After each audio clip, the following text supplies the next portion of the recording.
नमस्कार स्टूडेंट्स, आज अपने करने जा रहे हैं एंडोक्राइनोलॉजी का लेक्चर नंबर 49, जो कि बीएससी थर्ड ईयर और बीएससी बीएड सेकेंड ईयर के सिलेबस के अकॉर्डिंग है।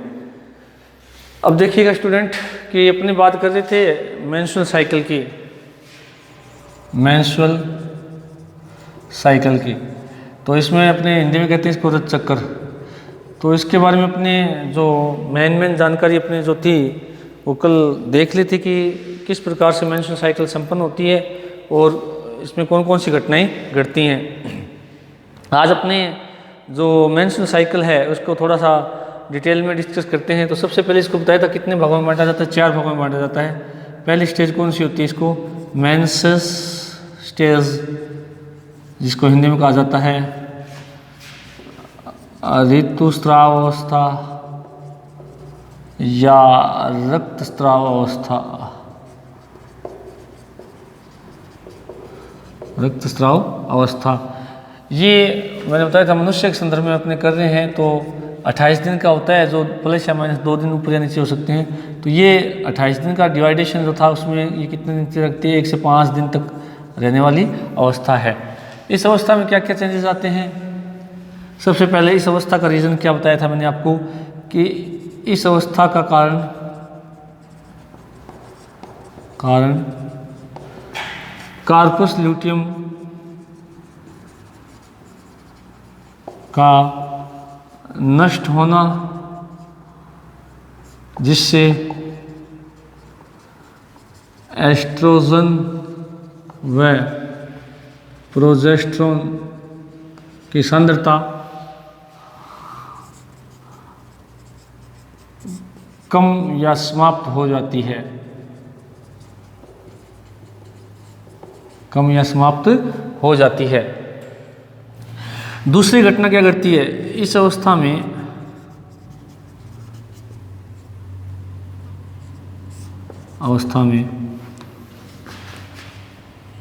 गर्भाशय के एंडोमेट्रियम का स्ट्रेटम फंक्शनलिस लेयर टूट जाती है, जिससे ब्लड वेसल्स भी डैमेज हो जाती है, ब्लड वेसल्स भी डैमेज हो जाती है।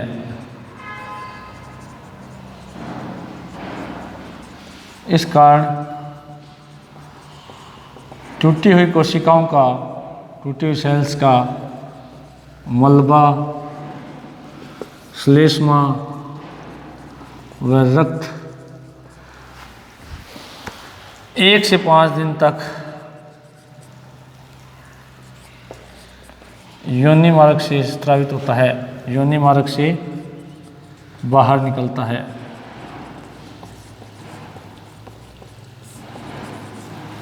तो और रक्त की हानि कितनी होती है इस दौरान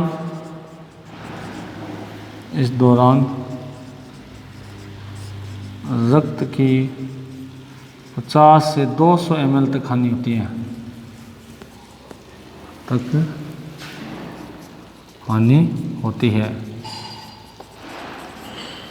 क्या होती है 50 से 200 ml तक क्या होती है, हानि होती है इस अवस्था में। और ये अवस्था जो है मैंने बताया तो लगभग कितने दिन तक जारी रहती है, 1 से 5 दिन तक क्या रहती है, जारी रहती है। और कारण क्या है, कार्पस ल्यूटियम का क्या हो जाना है इस दौरान, नष्ट होना। जिससे मेन हार्मोन जो है इस अवस्था के लिए कौन से हैं जिम्मेदार, कार्पस ल्यूटियम का एस्ट्रोजन और प्रोजेस्टेरोन हार्मोन। एस्ट्रोजन और प्रोजेस्टेरोन आपको मैंने जब हार्मोन पढ़ा जब बताया था कि एस्ट्रोजन और प्रोजेस्टेरोन दोनों गर्भाशय को और अंडाशय को यूँ कह सकते हैं कि अंडोत्सर्ग के लिए या अंडाणु निर्माण के लिए कह सकते हैं, और गर्भाशय को आरोपण के लिए तैयार करते हैं। अब ये दोनों हार्मोन यदि कम हो गए तो नहीं तो अंडाशय के अंदर जो पुट्टक अगली अवस्थाओं में जाएंगे और नहीं जो है गर्भाशय आरोपण के लिए तैयार होगा। तो यहाँ पर क्या होता है, गर्भाशय का जो एंडोमेट्रियम लेयर है उसकी स्ट्रेटम फंक्शनलिस लेयर जो है वो टूट जाती है। तो ये अवस्था कौन सी कहलाती है, मेंसेस स्टेज या ऋतुस्राव अवस्था। तो इस अवस्था का आपको रीजन समझ में आ गया होगा।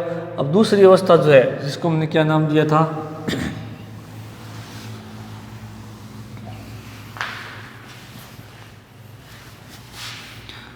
प्रचुरोद्भवन अवस्था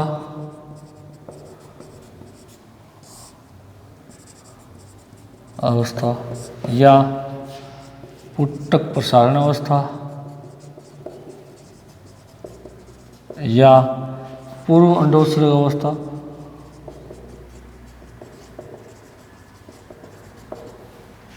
इसको इंग्लिश में कहा जाता है प्रोलिफरेशन स्टेज।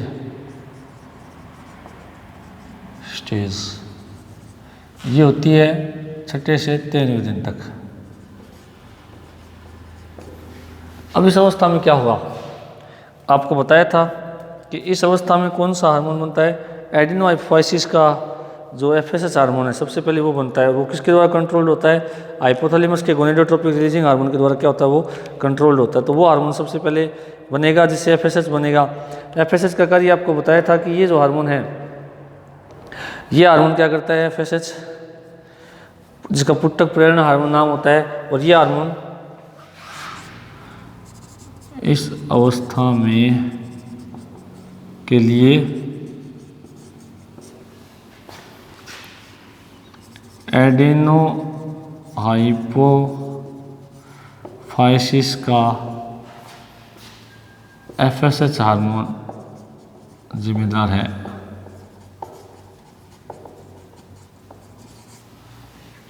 एफएसएच हार्मोन पुटकों को अगली अवस्थाओं में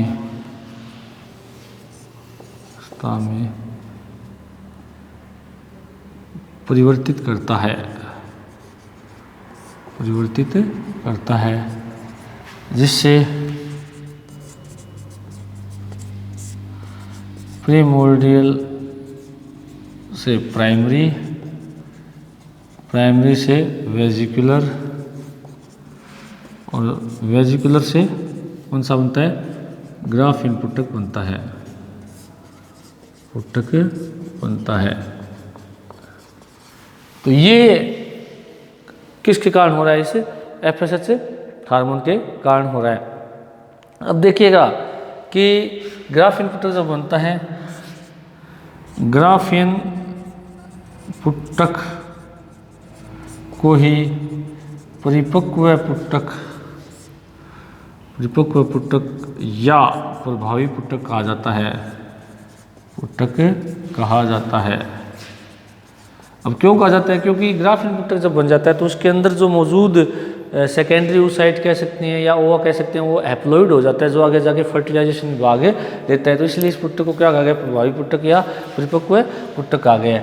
उसके बाद में यदि हम बात करें इस अवस्था में पुट्टक कोशिकाएं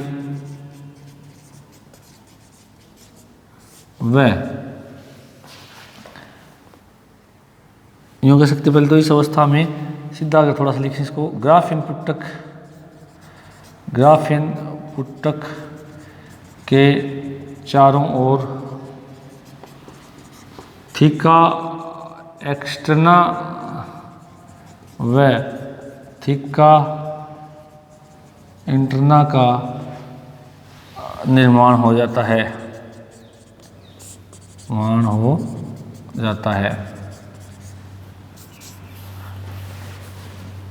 थीका एक्सटर्ना पुट्टक फटने के लिए व थीका इंटरना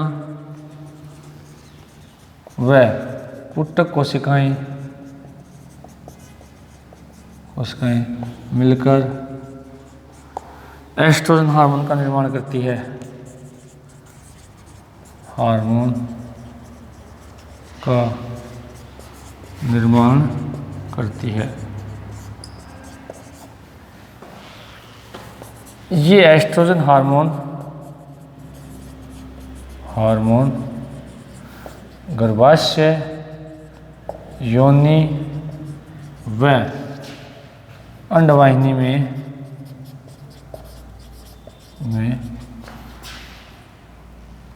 परिवर्तन करता है। और परिवर्तन भी कैसे? जैसे जो गर्भाशय की दीवार जो टूट रही थी उसकी कोशिकाओं में अब वो सेल डिवीजन को बढ़ा देता है। गर्भाशय की अरेखित पेशियों के अंदर क्या करता है, वो संख्या को बढ़ा देता है। योनि के अंदर क्या होता है कि जो माध्यम चेंज हो जाता है, उस माध्यम को वापस सही कर देता है। साथ में जो वेजाइना की जो एपिथेलियल सेल्स है वो भी टूटी हुई थी, उनको भी सही करता है। म्यूकस का निर्माण वहाँ शुरू हो जाता है। अंडवाहिनी के अंदर भी म्यूकस और जो सीरेटेड एपिथेलियम है उनकी संख्या को क्या कर देता है, बढ़ा देता है। तो ये सारे काम कौन कर रहा है, कौन सी अवस्था में हो रहे हैं? प्रचुरोद्भवन अवस्था या पुटक प्रसारण अवस्था या प्रोलिफरेशन या पूर्व अंडोत्सर्ग अवस्था के अंदर हो रहे हैं। अब देखिएगा, कल मैंने एक बात बताई थी आपको कि ये जो एस्ट्रोजन हार्मोन, इसका आपने कार्य देख ही लिया। तो सबसे पहली बात तो इस अवस्था के लिए जिम्मेदार कौन सा हार्मोन होता है? FSH हार्मोन होता है, जो कि फॉलिकुलर स्टिमुलेटिंग हार्मोन होता है, जिसका नाम जो एडिनोफाइसिस द्वारा स्रावित होता है। और साथ में कौन सा होता है? एस्ट्रोजन। एस्ट्रोजन इन जनांगों को तो तैयार करते ही करता, साथ में द्वितीयक लैंगिक लक्षणों के विकास के लिए भी क्या है, जिम्मेदार होता है। अब देखिएगा, मैंने कल एक बात बताई थी, दो घटनाएं घटती हैं, एट्रेशिया और एट्रेटिक पुटक। क्या होता है एट्रेशिया और एट्रेटिक पुटक? वो क्या है, वो थोड़ा सा मैं आपको बता देता हूँ।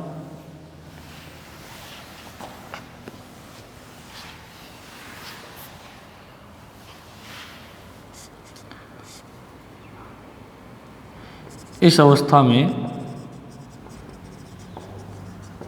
6 से 12 पुटक अगली अवस्थाओं में जाते हैं।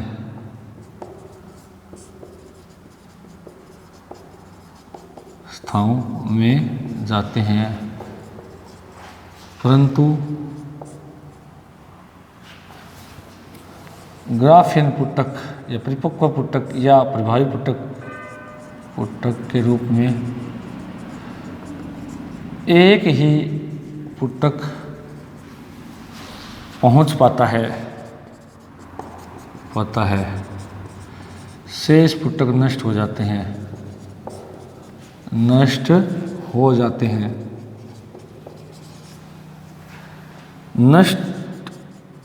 हुए पुटक एट्रेटिक पुटक कहलाते हैं।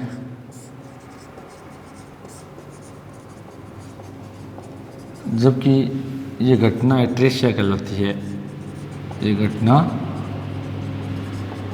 एट्रेशिया कहलाती है। तो ये एक छोटी सी बात इसके अंदर जो इम्पोर्टेंट है, जो अपने को ध्यान रखने वाली है, इस घटना को क्या कहते हैं? एट्रेशिया या एट्रेटिक पुटक कहते हैं।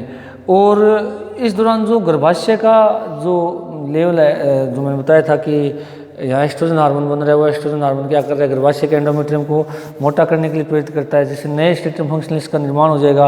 और जो एंडोमेट्रियम है वो 4 से 6 mm क्या हो जाती है, मोटी हो जाती है। इस अवस्था के अंत तक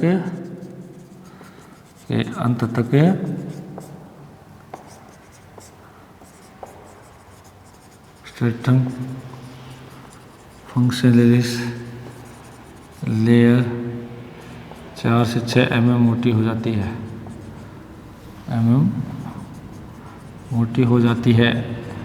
अब देखिएगा, जो इससे पहली वाली अवस्था के अंदर जो सेल्स टूट रही थी वो वापस बनना शुरू हो जाएगी। और कितनी mm मोटी हो जाती है, डिवीजन करके या सेल डिवीजन करके 4 से 6 mm मोटी हो जाती है। वह रक्त स्त्राव रुक जाता है।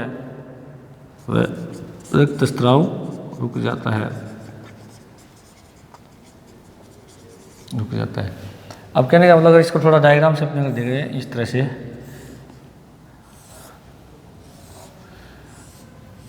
अब इसमें क्या हुआ था, ये लेयर स्ट्रेटम फंक्शनलिस होती है। ये एंडोमेट्रियम की कौन सी लेयर है, स्ट्रेटम फंक्शनलिस। अब पहली अवस्था के अंदर क्या होता है, ये टूट गई थी। अब ये जब टूटेगी तो टूटने से क्या होता है कि इन कोशिकाओं टूटी कोशिकाओं में मलबा इकट्ठा हो जाता है, और अब जब ये लेयर टूटेगी तो इसके अंदर जो मौजूद ब्लड वेसल्स है वो भी टूट गई थी, और साथ में क्या हुआ कि जो श्लेष्मा ग्लैंड है वो भी टूट जाती है। तो यहाँ टूटी हुई कोशिकाओं का मलबा, रक्त और श्लेष्मा सारा इकट्ठा हो जाता है, उसको फिर सर्विक्स में, और सर्विक्स से फिर वेजाइना से क्या किया जाता है, शरीर से बाहर निकाला जाता है। और इसका टूटने का रीज़न कौन सा था, एस्ट्रोजन और प्रोजेस्टेरोन की क्या आ जाना, कमी आ जाना। अब देखिएगा कि ये अवस्था थी 1 से 5 दिन तक। अब हुआ क्या कि जैसे ही एफएसएच बनने लग गया तो दूसरी अवस्था शुरू होगी। अब एफएसएच जैसे बनेगा तो वो अंडाशय जो यहाँ मौजूद होता है, इसके अंदर जो पुटक है, पुटक अगली अवस्थाओं में जब जा रहे हैं, तो अगली अवस्थाओं में जब जा रहे हैं तो साथ में एस्ट्रोजन हार्मोन बन रहा है। वो एस्ट्रोजन हार्मोन क्या करता है, यहाँ आकर के इस जो ये टूटा था लेयर, इस लेयर को क्या करता है, वापस बनाना शुरू कर देता है। और यहाँ पर जो अब चूंकि वापस सेल डिवीजन शुरू हो जाएगा तो टूटना बंद हो जाएगा, और सेल डिवीजन होने से क्या ये लेयर क्या है, एकदम और ज़्यादा क्या होने लग जाती है, मोटी होने लग जाती है। और कितनी एम मोटी हो जाती है, लगभग 4 से 6 एम मोटी हो जाती है। तो इसका रीज़न कौन सा हार्मोन हुआ, मैन तो एफएसएच हुआ, और एफएसएच के साथ साथ कौन सा काम कर रहा है, यहाँ मेनली एस्ट्रोजन हार्मोन काम कर रहा है। तो ये चेंजेस किसके अंदर आ रहे हैं, गर्भाशय के अंदर आ रहे हैं। और साथ में जो फैलोपियन ट्यूब है इसके अंदर भी क्या है, सिलेटेड एपिथेलियम और जो श्लेष्मा ग्रंथि उनकी संख्या भी क्या हो जाती है, बढ़ जाती है। तो ये दूसरी अवस्था है जिसको हम कहते हैं प्रतिरोध भवन अवस्था या पुटक प्रसारण अवस्था, जिसको पूर्ण अंडोत्सर्ग अवस्था या प्रोलिफरेशन स्टेज भी कहते हैं, जो छठे से 13 दिन तक रहती है। अब अपने 4th स्टेज की बात करते हैं जिसको कहते हैं अंडोत्सर्ग। क्या कहते हैं, जिसको हम अंडोत्सर्ग या ओवुलेशन कहा जाता है।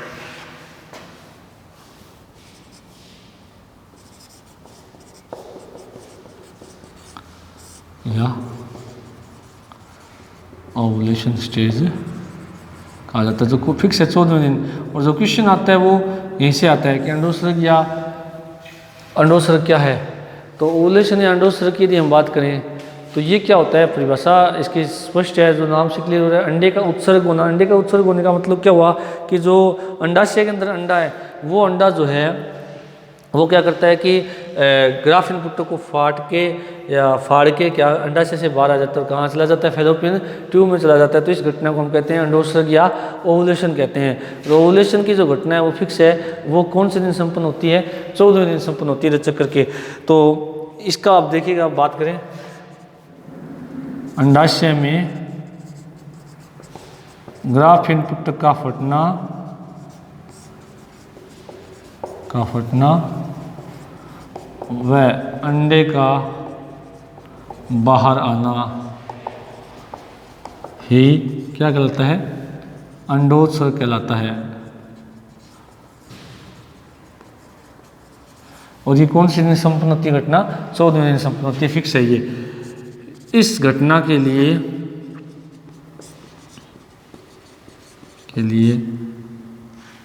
एडिनोहाइपोफाइसिस का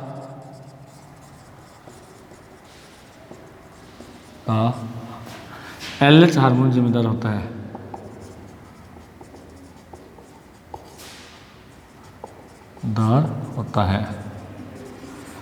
अब देखिएगा LH हार्मोन जैसे बनता है, इस दौरान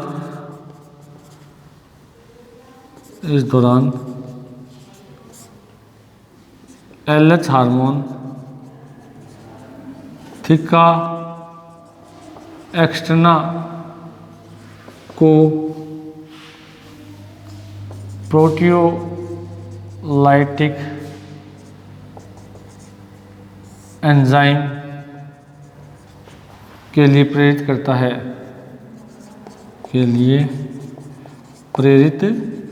है। ये proteolytic enzyme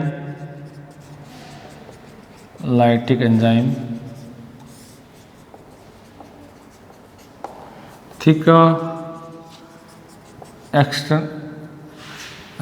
enzyme Graafian follicle की दीवार को अपघटित कर देते हैं। इसी दौरान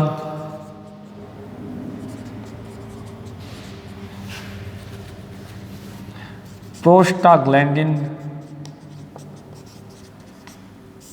रसायन अंडाशय द्रव को इस पुटक में भर देते हैं और पुटक फट जाता है, पुटक फट जाता है तथा सेकेंडरी oocyte या ओवा अंडाशय से बाहर, अंडाशय से बाहर अंडवाहिनी की ओर चला जाता है, चला जाता है। तो इस घटना को आप क्या कहते हैं? ओवुलेशन या अंडोत्सर्ग कहते हैं। और ओवुलेशन होने के बाद में भी क्या है, अब निषेचन की संभावना क्या है, बनती है या नहीं बनती, वो डिपेंड करता है। यदि महिला विवाहित है तो निषेचन की संभावना बन जाएगी, अगर महिला अविवाहित है तो निषेचन की संभावना नहीं बनती है। तो वो डिपेंड करता है निषेचन पर। तो ये घटना क्या कहलाती है? अंडोत्सर्ग कहलाती है। यानी इस तरह से यदि हम बात करें, थोड़ा सा इसको डायग्रामेटिकली अपने देखें इस घटना को, अंडोत्सर्ग को, तो इस तरह से ये चलेगी घटना।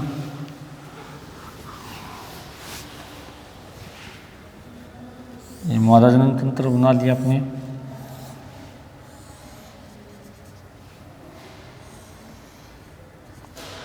ये ओवरी है, तो ओवरी ने यहाँ अंडे को बाहर त्याग दिया, इस घटना को अंडोत्सर्ग कहते हैं। ये फैलोपियन ट्यूब है, तो फैलोपियन ट्यूब से अंडा कहाँ घुस जाता है? फैलोपियन ट्यूब में, क्योंकि फिमरी हिलेंगे फैलोपियन ट्यूब की, इस भाग के हिलने से अंडा फैलोपियन ट्यूब में घुस जाता है। अब घुसेगा तो निषेचन, अगर महिला विवाहित है तो निषेचन की संभावना बढ़ेगी, अगर अविवाहित तो निषेचन की संभावना नहीं रहेगी। तो वो डिपेंड आगे की घटना पर है। तो ये थर्ड अवस्था क्या कहलाती है? अंडोत्सर्ग। तो अंडाशय से अंडे का बाहर निकलना और फैलोपियन ट्यूब की ओर जाना क्या कहलाता है? अंडोत्सर्ग कहलाता है। अब फोर्थ घटना की यदि हम बात करें तो फोर्थ घटना जिसको हम क्या कहते हैं? ल्यूटियल स्टेज या स्त्रावी अवस्था। ल्यूटियल अवस्था या स्त्रावी अवस्था, ये फिक्स है। ये 15वें से 28वें दिन तक रहने वाली घटना। अब ल्यूटियल स्टेज में कंफ्यूज होने वाली ज़रूरत ही नहीं है, क्योंकि इस दौरान किसका निर्माण होता है? कार्पस ल्यूटियम का निर्माण होता है। इस दौरान किसका निर्माण होता है? कार्पस ल्यूटियम का निर्माण होता है। तो इस दौरान कार्पस ल्यूटियम का निर्माण होता है, का निर्माण होता है।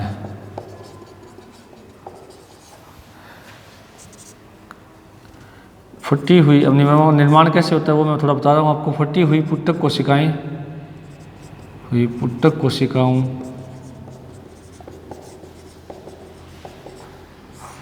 में पीली छोटी वसा की बूंदें इकट्ठी हो जाती हैं,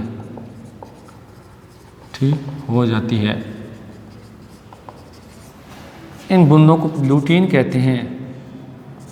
इन बूंदों को ल्यूटीन कहते हैं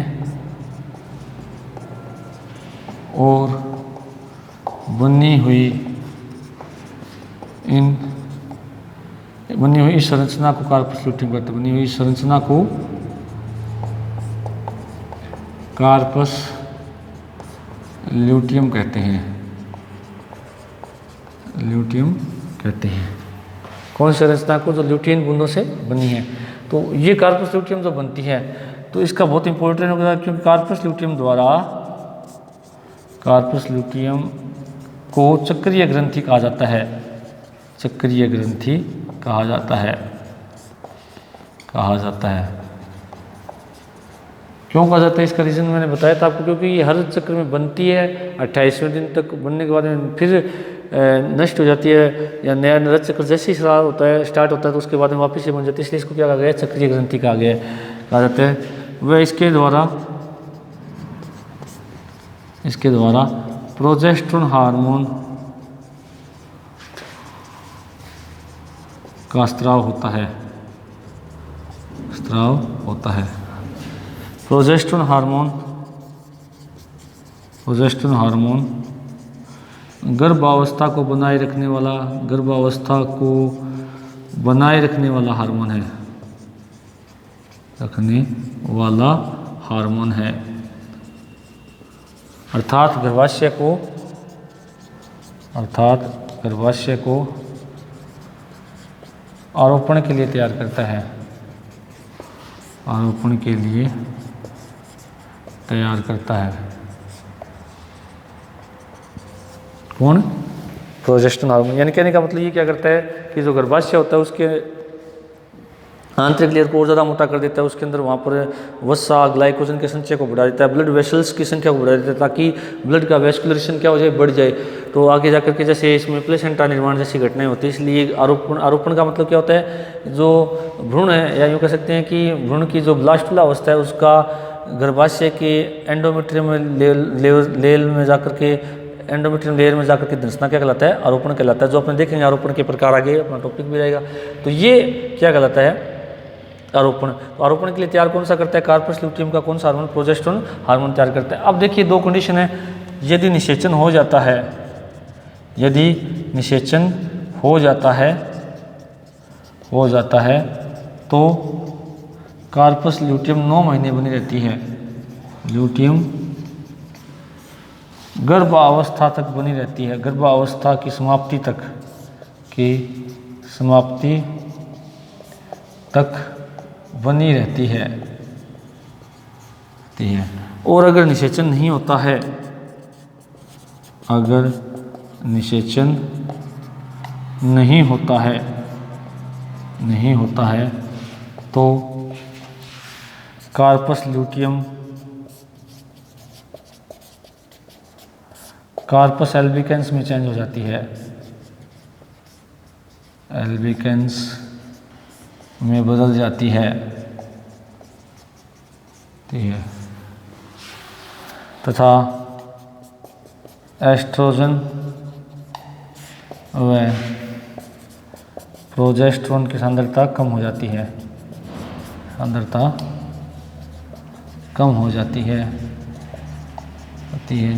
वह नया रज चक्र प्रारंभ हो जाता है, नया रज चक्र प्रारंभ हो जाता है। यानी 1 से 5 दिन वापस आ जाएंगे, जिसमें ऋतुस्राव या रक्तस्राव अवस्था कहते हैं, जिसमें योनि मार्ग से रक्त का स्राव प्रारंभ हो जाएगा। क्योंकि मनुष्य जो है वो ऋतु प्रजनक नहीं होता है, इसलिए उसके अंदर नया रज चक्र कार्पस ल्यूटियम के समाप्त होते ही शुरू हो जाता है। तो इस प्रकार से ये सारा जो सिस्टम है ये क्या कहलाता है रज चक्र। तो रज चक्र की अपनी चारों जो अवस्थाएं हैं वो स्टूडेंट देख ली है। अब अपना ये टॉपिक रज चक्र है वो यहीं समाप्त होता है। Thank you.